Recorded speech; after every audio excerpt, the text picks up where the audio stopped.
listening to Lucky Hawk Talks, the show where Lucky Hawk talks. Now here's your host, Lucky Hawk. Hello and welcome to another classic edition of Lucky Hawk Talks. I'm your host, Lucky Hawk, and today's episode comes from Halloween of 2014. On today's show, I'm talking to Mike Bishop, the man responsible for continuing the band Gwar after the untimely death of lead singer Dave Brockie. In this episode, Mike tells me what Gwar means to him, what it was like taking the reins from Dave Brockie, and where he saw the future of the band going forward. So sit back, listen up, try to learn something. How did you first get involved with Gwar as Beefcake the Mighty? I was this pimply-faced little fat kid that was into punk rock, and I had my little punk band, and Dave Brockie and other guys they were kind of older than me. They were really my heroes, and I'd watched them play for a long time, and I knew that Gwar. I had gone to see Gwar in its very early days, before it ever played out of Richmond. They did a few shows, and the shows were really big events, and nothing really lasted. Like, everything they made was out of paper mache, and it just kind of got destroyed at the end. And I'd gone to see those, and I knew that their bass player was leaving because he was a friend of mine, Chris Bopst, and he suggested that I try out, and so I did, and it went well. And then, I started hanging out at the Slave Pit, which at the time was over at the Dairy. I was still in high school.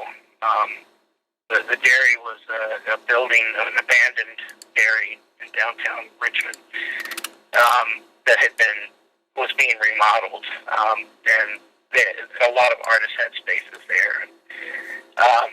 I went over there, and they had all the costumes, and we just kind of, me and Don Draculich came up with the idea for, my punk name was Beefcake, so we were just like, all right, well, that name's stupid enough that we can just keep it, and you'll be Beefcake the Mighty, So that's how that happened, and we put together costume pieces that made him look like a sort of Roman centurion. I mean, that's the Gwar thing, is that Gwar are kind of like ancient aliens who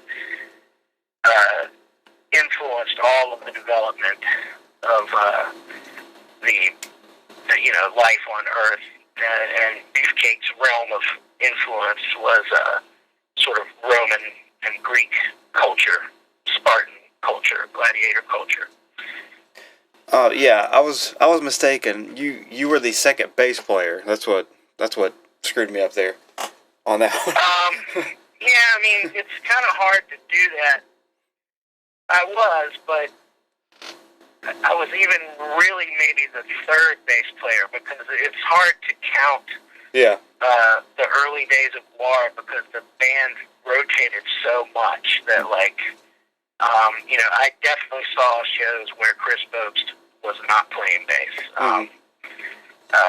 There were shows where Dave was playing bass, because they put on Deaf Piggy wore the costumes and opened for themselves, his band Deaf Piggy. Mm-hmm. So, if you get into all of that, I mean, I was the first bass player who recorded with them and released an album. So, in other words, until they put together the lineup that came together in around 86 or 87, that was the lineup that recorded the first album and did all the touring, and I was a part of that lineup. Mm-hmm. The other area, we call it sort of the dim time. It's when Gwar was just getting together and doing these shows. Mm-hmm. There's a great documentary that's coming out about that, as a matter of fact, that sort of explains that time period when it was just kind of like a big art project gone crazy, so it was a good time. Now, you left the band in 95, was it? I left the band, I actually don't remember. Probably it was more like around 93. Let me see something here. Yeah.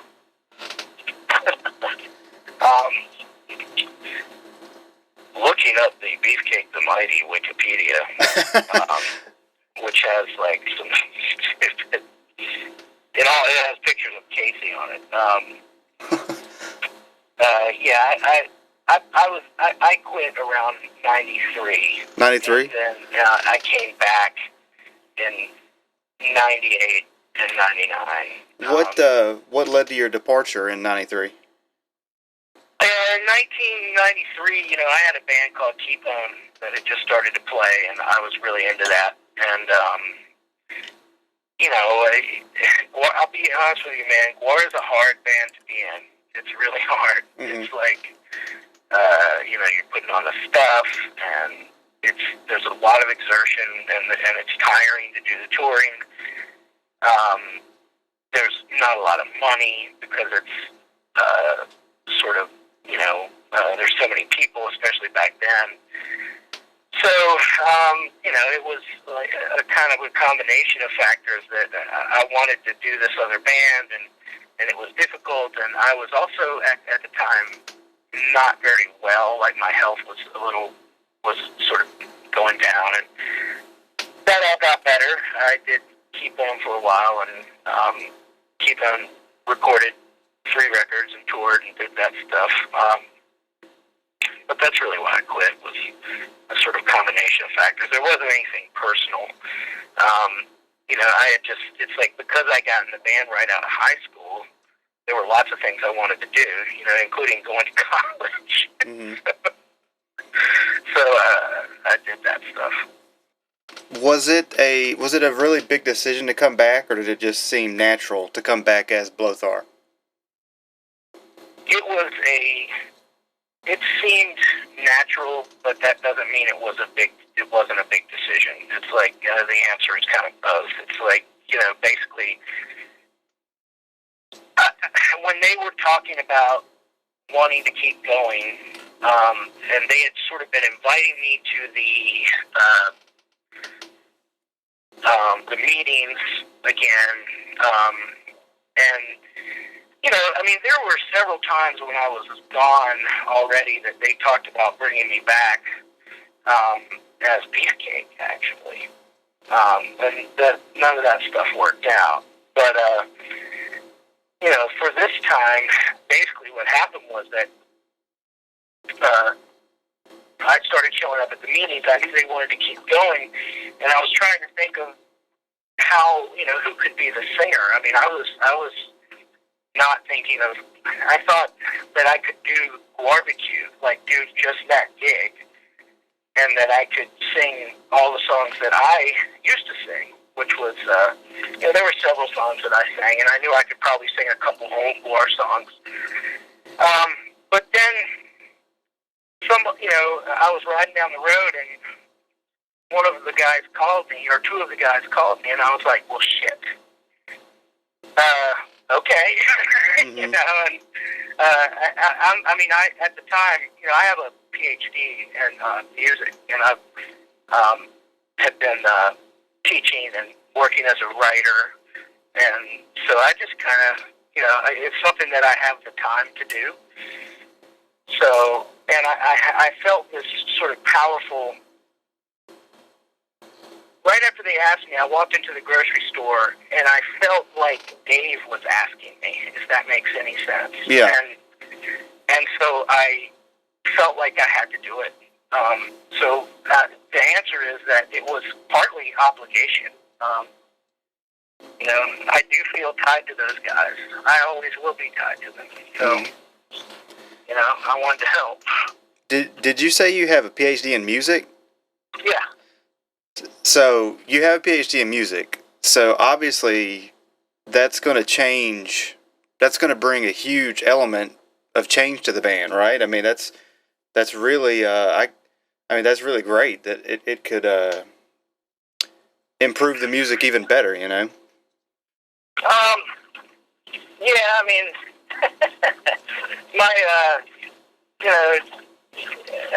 I'll be honest with you, I think that the ways that that my sort of professional life, I'm sorry, there's some noise in the background. Oh, you're fine.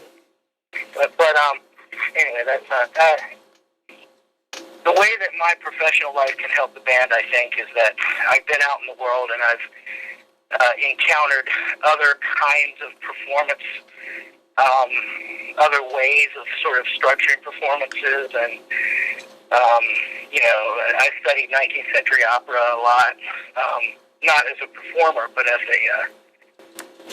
a critic, a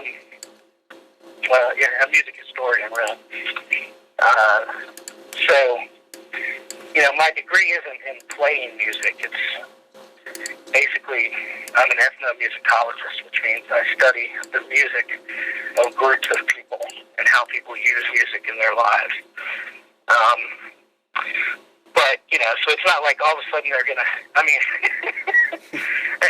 I don't think that I'm going to bring, the way that I would bring that stuff to bear is just in maybe providing some perspective that they don't have. But it's not going to sort of like, suddenly I'm going to change the way they sound or anything like that, Mm-hmm.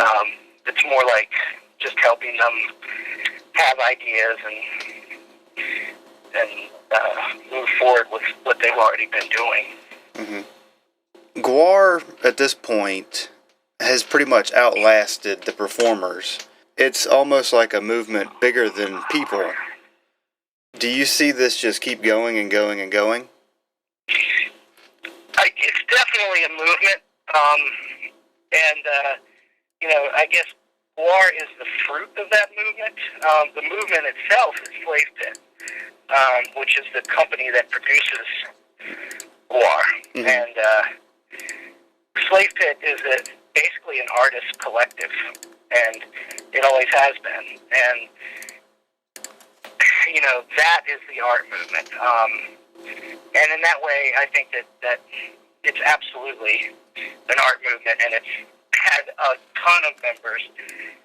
So, yeah, it's way outlasted its members, and either their active performing careers, and in some cases their lives.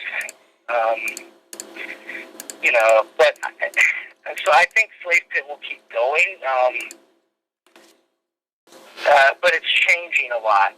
Mm-hmm. So I don't know what it will be like, and it's already changed a lot. There's just been this. The history of Gwar is very interesting because it starts with Slave Pit and a group of guys making art and a band wearing costumes, and then it becomes this band that actually is telling a story and that's more successful and gets in a bunch of new artists. And then, on and on and on. There's been a lot of turnover, both in the performers and in the artists that are creating the show. But the one thing that's remained constant is that it's done through Slave Pit, which is the sort of art studio that started it all. Mm-hmm. But I don't know. Some people say that Gwar will get new members and new musicians and keep going even after all the guys die. I don't know about that. I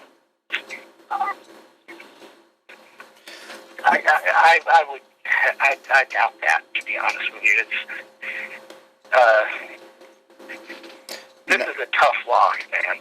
Like, losing Dave Brockie is hard, and trying to keep going in the face of that is strenuous and difficult. Partly because Dave was one of the only people who sort of existed between the visual side of the band and the music side, and he was absolutely vital to both elements of that. So, what we've had to do to compensate for that loss is to kind of go back to a formula that we used when Dave, because there was a time when Dave was not the lead singer of Gwar. There was a time when he was the bass player. There was a time when he was the guitar player. But he was always an artist in Gwar. So we've had to make adjustments for that by kind of going back to the way that Gwar was in the early days, where it was a sort of ensemble performance, and you had characters singing songs, and the idea of sort of getting across a narrative was very important in the shows. So, we're going back to that, and I think that will allow the band to continue. Dave Brockie left a huge void in a lot of fans, but some good has come out of it in the Dave Brockie Foundation. What can you tell me about that? Well, I think it's the Dave Brockie Fund is what they're calling it, which is different than a foundation. But the idea is the same. But the Dave Brockie Fund is basically an organization that has a kind of board of directors that is trying to keep Dave, to do things that, the first goal is to come up with some money to get a memorial for Dave, because, we have to pay for that, and we'd like to put a good statue in Richmond's famous Civil War, Richmond's famous graveyard, which is Hollywood Cemetery. Mm-hmm. And it would be a sort of memorial place where fans could go and stuff like that. And it would have a cool marker stone. So for raising, that's the first fundraising goal.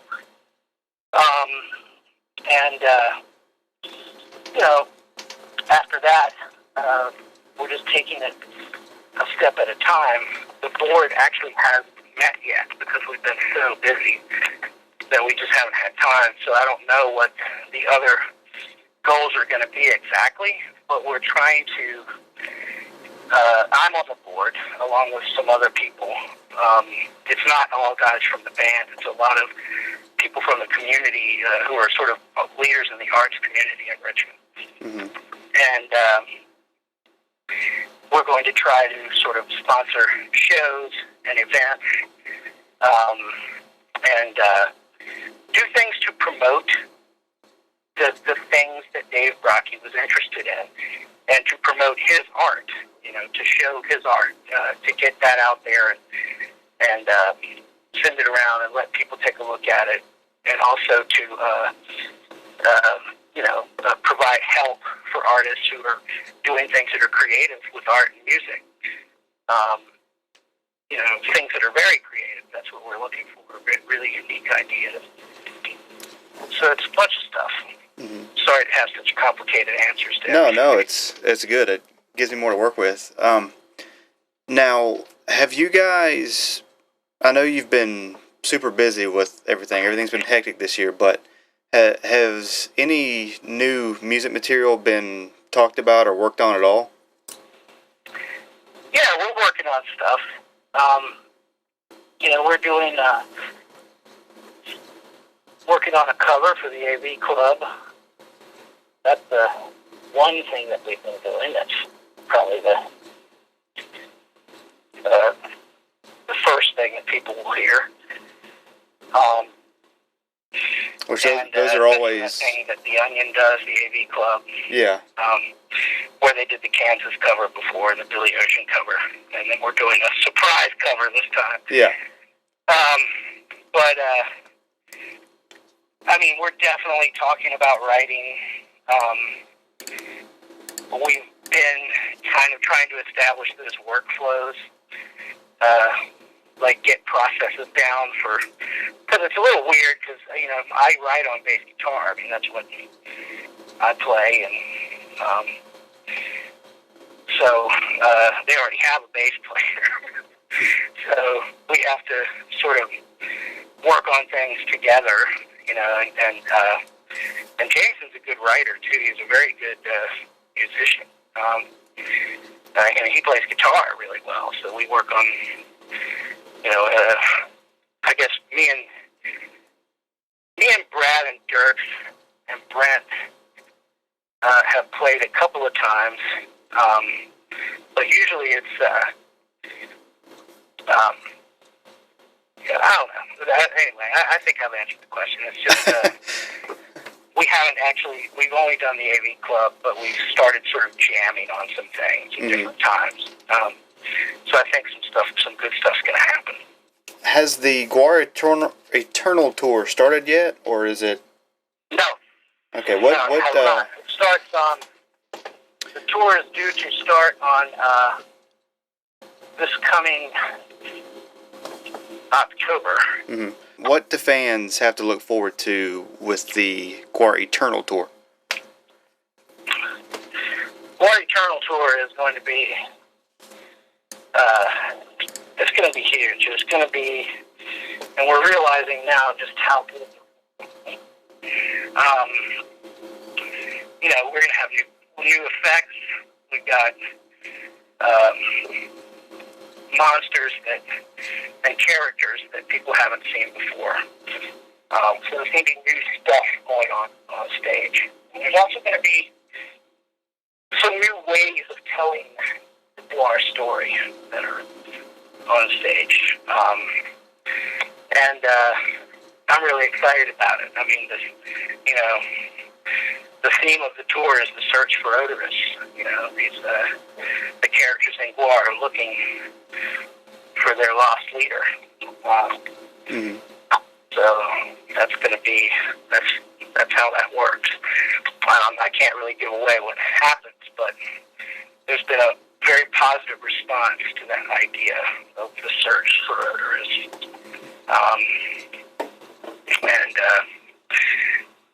I think the tour is also going to, in a way, provide a sort of, there's a lot of people who couldn't be here for Dave's memorial.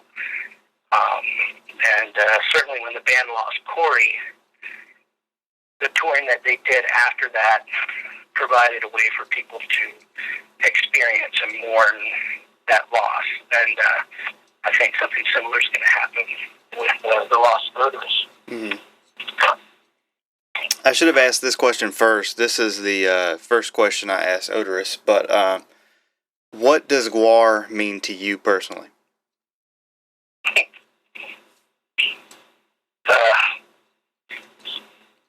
Honestly, what Gwar means to me is family.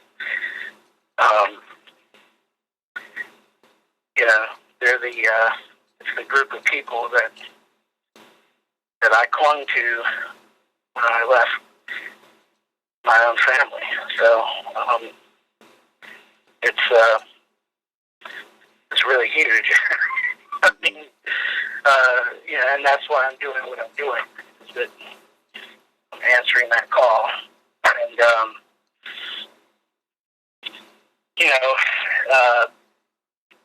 as far as the art side of Gwar, what Gwar means to me, I think that, I said this recently in an article, you talk about having a PhD, how it might change things. Well, I look at Gwar, and what I see is a pretty sincere and far-reaching critique of the horror of modernity. And, the world is getting more horrible every day, and Gwar is racing to keep up. And all of the things that Gwar did, those things that when we came out in the late 80s, were so outrageous, like beheading people. That shit's happening in the news, and you can see it in your own home. And it's not coming through some cartoon characters on stage. It's real. And, the world is a beautiful and terrible place, and I think Gwar does a good job of enacting that and working through some of the problems of modern life. There you have it, folks. Mike Blothar Bishop. And of course, Gwar is still rocking today. They're still touring, still putting out music. So go see them live if you can. It is quite the experience. If you enjoyed this interview and you want more from me, please comment, like, share, let me know you enjoyed it. If you want more, please visit my authors page at amazon.com/author/luckyhawk. You'll have access to every interview I've done in print format. It's free if you have Amazon Kindle Unlimited, and if not, each issue is only 99 cents. It's a good deal. This has been Lucky Hawk Talks, and I'll talk to you later.